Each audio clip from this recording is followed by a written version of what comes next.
Gladiator 2. Released November 22, 2024. Directed by Ridley Scott. Written by David Scarpa, Peter Craig, and David Frenzoni. Starring Connie Nielsen, Paul Mescal, Denzel Washington, and Pedro Pascal. Rotten Tomatoes score, 72%. Metacritic, 63. IMDb, 7. MPA rating R. Welcome back to Real Reviews. Like always, I am your host, Lee. Today we are talking about Gladiator 2, the sequel to the 2000 film. Similar to the Wicked review, this will have a non-spoiler review where I talk about the normal stuff, and then a short spoiler section where if I feel the need to I can talk about other parts in a bit more depth. Let's go. So the story makes sense and it works within the genre, but that is because it basically exists in the rather precise genre of warriors forced to fight for entertainment revolting against an oppressive government. That is actually one of the problems with the story.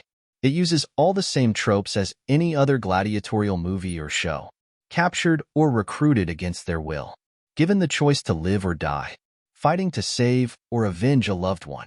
But it doesn't do anything interesting with those ideas. The differences between this movie and the first are minimal in some ways. This being a sequel made the first movie a worse. This movie somehow benefits from the fact that most things can be done practically, but then uses unneeded assets that look objectively bad in the scenes. One thing that gets me about movies like this is the incorrect use of weapons or tools, either by a character that should be an expert, or that the device doesn't function like it should. In one part of the movie, two people are fighting hand-to-hand. One is using a cestus, which is comparable to a brass knuckle in many ways. So they are a force multiplier by focusing the impact into smaller areas via studs or spikes. So someone getting hit full force in the face and body multiple times and not getting injured isn't reasonable. I am aware that this isn't a thing most people will worry about, but they could have just left out the weapon and the scene would have been fine. Denzel and Pedro absolutely kill it, especially Denzel. I don't think that Paul Mescal did an especially great job. They certainly try to make him like Russell Crowe's Maximus, but it doesn't really work. That choice is explained, but Mescal doesn't seem to have the presence in scenes to make it work. I think Joseph Quinn did a good job as Geta, at least once the movie decides that both antagonists being insane would have been boring.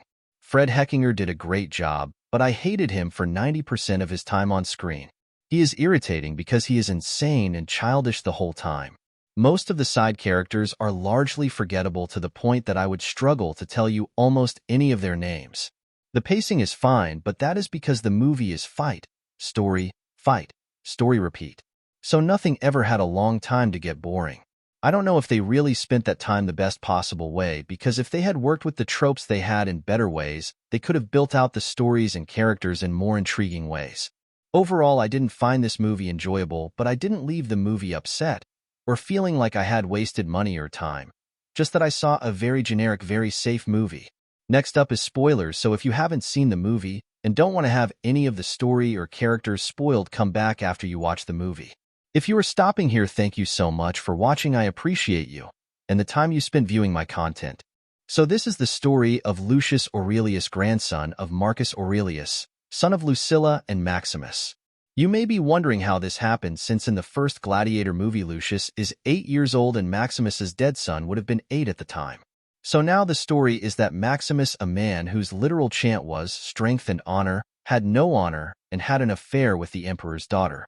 Honestly, if this had been left out of the movie, since it isn't said in the original, it would have dramatically improved the story. There was no need for this connection other than to justify the armor being worn at the end.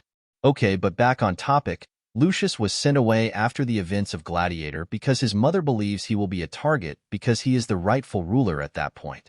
He spends much of his youth running until he ends up in the African city-state of Numidia.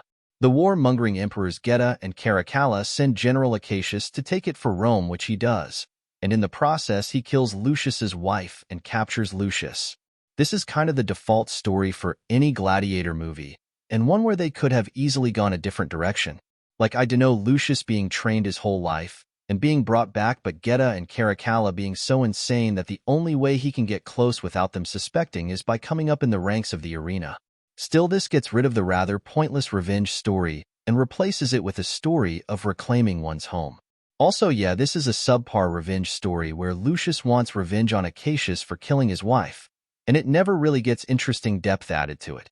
We get introduced to Macrinus at this point, And like I said, Denzel is amazing. Also, this is probably the most interesting character. Still has a revenge story, but it works better than Lucius's. So Macrinus is kind of just a generally smart and wealthy man who decided recently to get into owning gladiators. He buys ones with good rage. So his whole thing is he is trying to amass wealth to get close enough to the emperors so he can destroy Rome and build something new. His reasoning? He was a gladiator owned by Marcus Aurelius and wants to destroy Marcus's dream of a Rome ruled by the Senate where everyone is treated fairly. Seems wild that this was the choice, but at least had some interesting impacts. Honestly, thinking back now, just get rid of Lucius's story, make it about Macrinus, and it would have been a much better film. So you may have gathered that I am not the biggest fan of the movie. But overall, I am pretty neutral on my recommendation. If you want an acceptable action movie with a generic story, then yeah, watch it. You won't be disappointed. I gave it a 4 out of 8 or 5 out of 10 stars. The story not being actually terrible, combined with decent pacing and some solid antagonists, really saved it. Like always, if you made it this far, thank you so much for watching. If you enjoyed it, make sure to like, subscribe, and comment.